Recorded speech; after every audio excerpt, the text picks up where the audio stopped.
नमस्ते and welcome to my channel Deep Astro Universe. आज मैं बात करूंगी जेमिनी लग्न वालों के लिए दिसंबर का मंथली एनालिसिस क्या कहता है। मंथली एनालिसिस मैं स्टार्ट करूं उससे पहले मैं आपको ये बता दूं कि अगर आपकी महादशा, अंतरदशा या प्रत्यंतर दशा जिस भी प्लैनेट की चल रही है और जैसा भी वो इंडिकेट कर रही है आपकी लाइफ में वैसा ही होगा।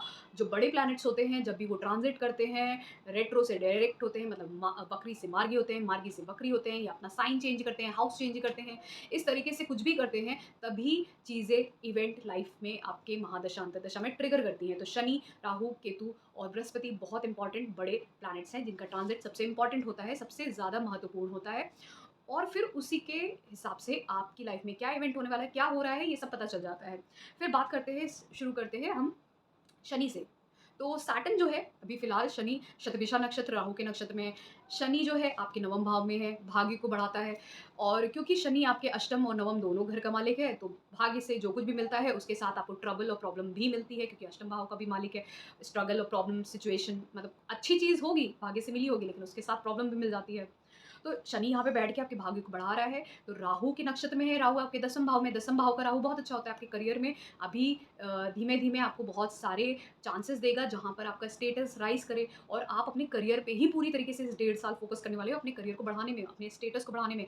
जैसा आप चाहते हो वैसा अगर इनकी महादशा अंतर या प्रत्यंतर चलेगा तो आप तो और ज़्यादा फोकस्ड होकर अपने करियर पे देखने वाले हो। और केतु क्योंकि चौथे भाव में, तो केतु चौथे भाव में कुछ लोग बोलते हैं माता से दूर हो जाएगा, घर से दूर हो जाएगा। कभी कभार क्या होता है, इंसान घर पे ही रहता है लेकिन अपने ज़्यादा ध्यान नहीं देता परिवार को, माता को या अपने फैमिली मेंबर्स को, किसी पे ध्यान नहीं देता। क्या हो रहा है उनको कोई फ़र्क नहीं पड़ रहा, वो पूरे करियर पे फ़ोकस्ड है, ऐसा भी होता है। क्योंकि वो अपनी हैप्पीनेस को भूल जाता है, अपनी लग्ज़रियस जो लाइफ़ होती है घर की, उन हर चीज़ों को भूल जाता है और उसका पूरा फ़ोकस करियर पे चला जाता है। ये होता है इसका प्रॉपर इंडिकेशन। तो फिर उसके बाद बात करते हैं बुध की। अब बुध क्योंकि आपके पहले और चौथे घर के मालिक हैं, तो ये पहले तो आपके धनु राशि में सप्तम भाव में रहेंगे, जो बहुत अच्छा साइन है। लगभग ये धनु राशि में ही रहेंगे, फिर ये वक्री हो जाएँगे, वक्री होके फिर ये 28 दिसंबर को वृश्चिक राशि आपके छठे भाव में चले जाएँगे। तो बुध जब तक कि सप्तम भाव में रहेंगे, ये बहुत अच्छा साइन है, इसको यूटिलाइज़ करिए। तो आपको हो सकता है आपको कोई बिज़नेस अपॉर्च्युनिटी मिल सकती है, ऐसा कुछ हो सकता है। थ्रू योर एफर्ट, और या फिर आपके किसी मदर के हेल्प से, या किसी भी चीज़ की वजह से आपको, आप किसी घर बैठे बैठे कोई जॉब ले लो, कोई बिजनेस अपॉर्चुनिटी मिल जाए। हाँ, तो इस तरीके से, या फिर आपको कोई शादी का प्रपोजल भी आ जाए, ऐसा भी हो सकता है। और फिर उसके बाद 28 दिसंबर को जब ये वृश्चिक राशि में चले जाएगा छठे भाव में, तो ये थोड़ा सा गड़बड़ है। पहले और चौथे घर का मालिक जब छठे भाव में जाएगा, तो ये कहीं न कहीं आपकी माता के लिए डिज़ीज़ का कारण हो सकता है, और आपके खुद के लिए भी। आप भी बीमार पड़ सकते हो, आपकी माता भी बीमार पड़ सकती हैं, और आपकी खुशियाँ भी थोड़ी-सी लड़ाई-झगड़े में बदल सकती हैं। फैमिली मेंबर्स के साथ ऐसा कुछ दिखता है, या स्पेशली मदर के साथ ऐसा कुछ है। आप खुद भी लड़ाई-झगड़ा करो, ऐसा भी दिखता है। तो दोनों में से कोई एक चीज़ हो सकती है, या तो आप बीमार पड़ सकते हो या आप लड़ाई-झगड़ा कर सकते हो। सेम चीज़ अपने माता भी आपकी बीमार पड़ सकती हैं, या फिर लड़ाई-झगड़ा हो सकता है, कुछ ऐसा। फिर उसके बाद सूर्य की बात करते हैं, तो सूर्य जो है वो पहले वृश्चिक राशि में रहेंगे 16 दिसंबर तक। 16 दिसंबर के बाद ये चले जाएँगे धनु राशि में। तो जब तक कि वृश्चिक राशि आपके छठे भाव में रहेंगे, तो ये कैसा इंडिकेट करेंगे, क्योंकि सूर्य जो है आपके तीसरे घर की राशि है। तीसरा घर जो होता है will power, strength, skills, communication, चाहे वो डिजिटल हो, चाहे नॉर्मल हो, शॉर्ट डिस्टेंस ट्रैवलिंग अच्छा है। ये जब छठे भाव में जाता है, तो सूर्य जो है आपके छठे भाव से रिलेटेड कुछ चीज़ें और 12वें भाव से अच्छी चीज़ें तो दे देगा, क्योंकि सूर्य क्या है, एक रोशनी है। हाँ, एक स्टार है। It's biggest star of our universe, जो वाइट स्टार है, जो हमें रोशनी देता है, यहाँ तक हम सब कुछ देख सकते हैं अपनी दुनिया में। हमारे आसपास जितने भी लिविंग बींग्स हैं, चाहे वो ट्रीज़ हैं, कुछ भी है, हमारा जो वेदर है, सब कुछ इसी वजह से है, जो एनर्जी हमें, it's renewable energy resource also, एक स्टार है यूनिवर्स का बड़ा। और ये हमारे लिए सबसे इम्पोर्टेंट प्लैनेट इसको मैं बोलती हूँ, but it's a star, biggest star of our universe. तो सूर्य जब देखता है, रोशनी देता है सप्तम दृष्टि से, तो वो 12th 12वें घर को भी रोशनी दे रहा है, और जहाँ बैठा है वहाँ पे भी थोड़ी बहुत रोशनी दे रहा है। तो छठे घर की जो अच्छी चीज़ें हैं, जैसे आपके रोग कम कर देगा। हाँ, हो सकता है आपके जो, क्योंकि वो रोशनी है, वो जो है जहाँ पे सूर्य की रोशनी जाती है, कहते हैं वहाँ पे जर्म्स खत्म हो जाते हैं। तो जब वो सप्तम दृष्टि आपके 12वें घर में देंगे, तो कहीं न कहीं आपके रोग, अगर इसकी महादशा अंतरे-प्रत्यंतर चलेगा, तो आपके लॉसेस में कमी होगी। तो वो लॉसेस में कमी तभी होगी, या तो आपके डिज़ीज़ कम हो रहे होंगे, क्योर हो जाएँगे इसलिए। और वो कहीं न कहीं आपकी अपॉर्च्युनिटीज़ भी खोल देगा, जहाँ पे जो छठे घर की चीज़ें हैं, जो डेली रूटीन की जो जॉब होती हैं, उससे रिलेटेड टू आपको कोई अपॉर्च्युनिटी फॉरेन लैंड या डिस्टेंट लैंड से या एमएनसीज़ से आपको मिल सकती हैं। ये भी होता है, लेकिन इसकी महादशा अंतर या प्रत्यंतर होना चाहिए और सूर्य भी आपकी कुंडली में अच्छा होना चाहिए। ज़रा-सा भी खराब होगा तो ये इंडिकेशन थोड़ा-सा कम हो जाएगा। फिर उसके बाद बृहस्पति की बात करते हैं, तो बृहस्पति आपके अभी फ़िलहाल मेष राशि में है, जो आपके 11वें घर में पड़ती है। 11वें घर का बृहस्पति अच्छा ही होता है। 11वें घर में ज़्यादातर जितने भी प्लैनेट्स बैठे होते हैं, तो उसकी एक स्टोरी भी है, तो वो सभी अच्छा रिज़ल्ट ही देते हैं लगभग, सब अच्छा रिज़ल्ट देते हैं। तो बृहस्पति यहाँ पे बैठ के आपके तीसरे भाव, पंचम भाव और सप्तम भाव को देखता है। बहुत अच्छी चीज़ है ये तो। आपको अपॉर्च्युनिटीज़ और गेन्स खुल रहे हैं, आपको बिज़नेस स्टार्ट करना है, ट्रैवल करना है, चेंज करना है, फ़ॉरेन जाना है, फ़ॉरेन सेटलमेंट के लिए, अपने स्किल्स के थ्रू, अपने क्रिएटिविटी, अपने नॉलेज के थ्रू कुछ नया करना है, कुछ डिजिटली कुछ करना है, सॉफ्टवेयर इन्फॉर्मेशन टेक्नोलॉजी में, क्योंकि थर्ड हाउस उसको भी इंडिकेट करता है, जो आजकल की नई टेक्नोलॉजी है। तो ये सब कुछ अगर आप ट्राई कर रहे हो उन सब चीज़ों से रिलेटेड टू, तो ये आपको पॉज़िटिव ही इंडिकेट कर रहा है, क्योंकि जुपिटर तो वैसे भी जेमिनी लग्न वालों के लिए, मिथुन लग्न वालों के लिए सप्तम और दसम भाव का मालिक है। तो ये 11वें घर में बैठा है, तो कहीं न कहीं आपके अपॉर्च्युनिटीज़ और गेन्स तो दे ही रहा है आपके करियर से रिलेटेड टू। इसकी अगर महादशांतर या प्रत्यंतर चला हो, तो ये टाइम आपके लिए बहुत अच्छा है और इसको यूटिलाइज़ भी करिए, क्योंकि बृहस्पति आपके लिए एक बहुत ही अच्छा प्लैनेट है। और इसको अगर आप अच्छे से यूटिलाइज़ करोगे, तो जो नेक्स्ट इसका जो ट्रांज़िट होने वाला है 12वें भाव में, फिर वो जो है आपके लिए थोड़ा ट्रबलसम हो सकता है, लॉसेस हो सकते हैं थोड़े बहुत, लेकिन वो लॉसेस होंगे कि आप कहीं ट्रैवल कर रहे हो, उसकी वज़ह से लॉसेस हो सकते हैं, या बहुत अच्छे चैरिटी वर्क में भी कर सकते हो, ऐसे।